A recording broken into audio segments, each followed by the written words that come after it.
میرے استاد محترم ہنس کے فرمایا کرتے تھے، بھئی وہ دنیا نہیں ہے کہ تو بیوی کے سارے مال پر قبضہ کر کے بیٹھ جائے گا۔ جہیز بیچاری لے کر آتی ہے، سانس ناگن بن کے بیٹھ جاتی ہے، اے بھی نہیں استعمال کرنا، اے بھی نہیں کرنا۔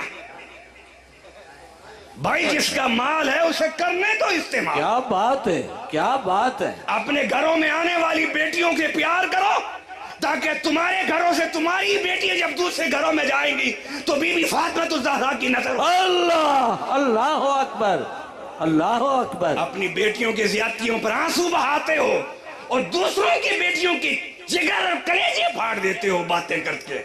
اس وقت نہیں پتا چلتا کہ یہ جو سامنے بچی بیٹھی ہے یہ بھی دل رکھتی ہے اور کسی کی اولاد ہے۔ یہ مرد بھی بڑا عجیب چیز ہے، جب بیوی کے مال اور اس کے پیچھے خاندان کے مال و دولت پر نظر پڑے اور ضرورت پڑ جائے تو پھر بڑا معصوم اور شودہ بن کے بیٹھتا ہے۔ مردوں مردانگی دکھاؤ۔ مردانگی یہ ہے کہ اپنی جیب سے لٹانا سیکھو، دوسروں کو لوٹنا سا سیکھو۔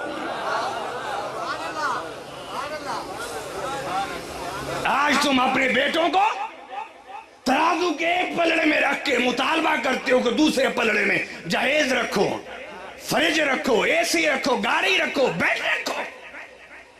کل تمہاری بھی بیٹیاں ہیں،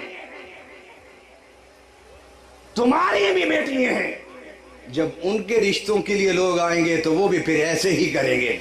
آؤ جہیز کی لعنت پر تھوک گئے، مصطفیٰ کی سنتوں کی طرف بڑھ جاؤ۔